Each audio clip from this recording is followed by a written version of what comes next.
Você já sentiu que depois de 30 minutos deslizando fotos em um aplicativo, você termina o dia mais sozinho e exausto do que quando começou? Que deveria ser uma ponte para a conexão humana virou para muitos um segundo emprego, um trabalho exaustivo que paga o seu salário em ansiedade. Hoje, nós vamos mergulhar na neurociência por trás da dinâmica dos aplicativos de relacionamento.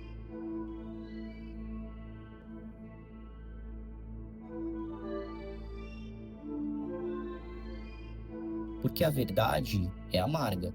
O seu cérebro não foi projetado para lidar com esse estoque infinito de pessoas. E o design dessas plataformas está literalmente hackeando a sua biologia. Tudo começa no loop da dopamina. Ao contrário do que muitos pensam, a dopamina não é a molécula do prazer, mas a da antecipação. Esses aplicativos funcionam como máquinas caça-níqueis. Quando você desliza para a direita, você não sabe se o próximo perfil será um match. Essa incerteza gera um vício na expectativa. O problema é que isso desregula seu sistema de recompensa. De repente, as interações da vida real, que são mais lentas, sutis e sem filtros, começam a parecer entediantes. Você se torna um viciado em picos de dopamina digital, incapaz de apreciar o ritmo calmo de uma conversa real. O nome desse cansaço que você sente é a sobrecarga cognitiva. Diante do paradoxo da escolha, em que sempre parece haver alguém melhor a um deslize de distância, o cérebro entra em paralisia. Deixamos de ver seres humanos para enxergar catálogos. É a objetivação cognitiva. Perdemos a empatia porque o excesso de opções nos torna críticos cruéis em vez de parceiros em potencial. E dói. Estudos de neuroimagem mostram que ser ignorado ou sofrer um ghosting ativa as mesmas áreas do cérebro que processam a dor física. Para o seu sistema nervoso, um visto e não respondido pode machucar tanto quanto um soco no estômago. Quando isso se repete dezenas de vezes, o resultado é o cinismo. Criamos uma carapaça de indiferença para sobreviver ao esgotamento. Neste sentido, vamos listar três consequências importantes oriundas do uso exacerbado desse tipo de ferramenta. Fator número um: o teatro do ego. A maioria das pessoas que estão nesses aplicativos não quer conhecer ninguém. Parece contraditório, não é mesmo? Mas a psicologia explica. Primeiro, temos o fenômeno da inflação do ego. Para muita gente, o aplicativo deixou de ser uma plataforma de encontros e se tornou um validador de autoestima. O match virou um número, uma métrica de vaidade.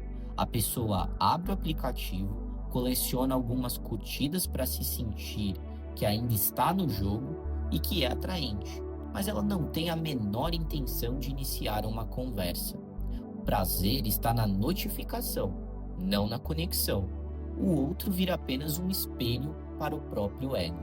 E para quem realmente quer algo, existe uma barreira invisível, o mecanismo de defesa contra a decepção.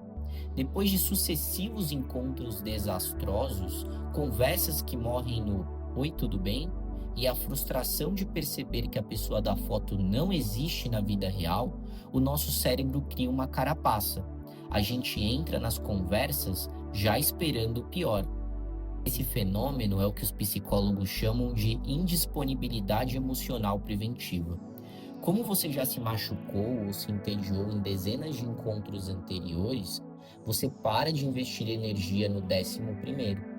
Você responde de forma monossilábica, demora horas para dar um retorno e não faz perguntas profundas. O problema é que a outra pessoa está fazendo exatamente a mesma coisa. O resultado: duas pessoas solitárias agindo de forma desinteressada para não parecerem vulneráveis, esperando que o outro faça um esforço para derrubar as suas defesas. Virou um jogo de quem se importa menos. No final, o aplicativo não promove encontros, ele promove um teatro de indiferença, em que todo mundo quer ser amado, mas ninguém quer correr o risco de ser o primeiro a demonstrar interesse. Fator número 2: a ilusão da equivalência. E aqui entramos em um dos pontos mais perigosos para a nossa percepção da realidade: a falsa equivalência. Na vida real, o nosso cérebro utiliza centenas de filtros biológicos e sociais antes de nos aproximarmos de alguém. O ambiente, a postura, tom de voz e até o contexto social nos dizem instintivamente se aquela pessoa faz sentido na nossa vida. No aplicativo, tudo isso é deletado.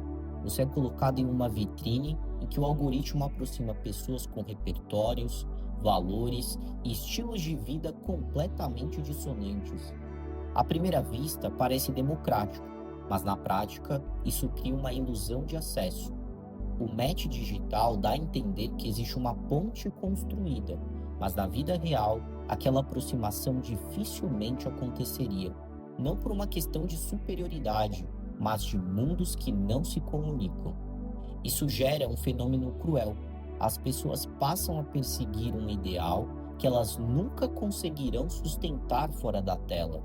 Elas buscam parceiros que se encaixam em padrões estéticos ou de status que não condizem com a sua própria realidade ou com seus próprios preceitos. É a busca pelo troféu em vez do parceiro.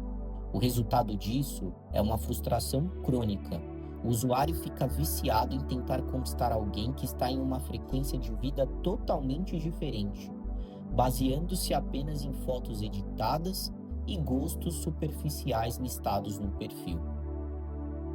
Quando o encontro acontece, se é que acontece, o choque de realidade é brutal. A conversa não flui, os valores batem de frente e o encanto morre em segundos.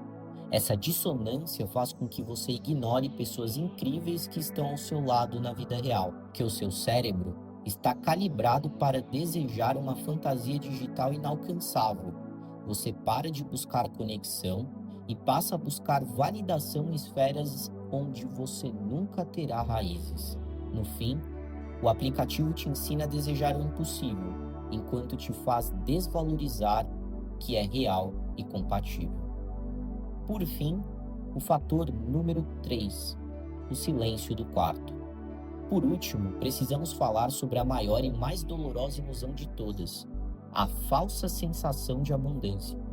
Quando você abre o aplicativo, seu cérebro recebe um estímulo visual de centenas, às vezes milhares de pessoas disponíveis.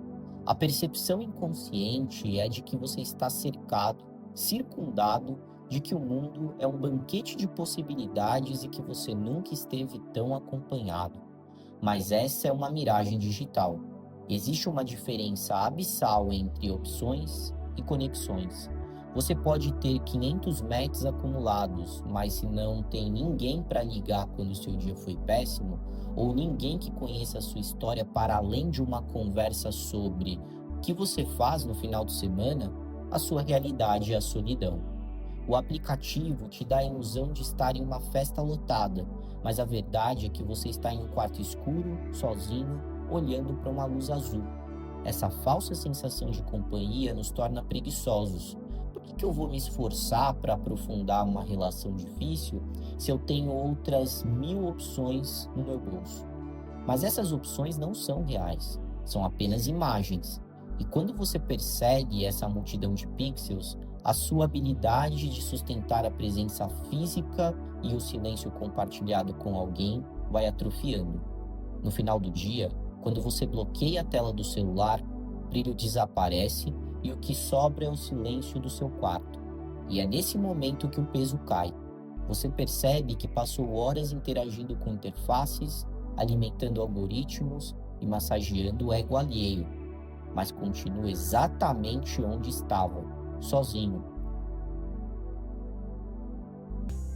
Não deixe que a promessa de conhecer alguém melhor te impeça de ser alguém real para outra pessoa.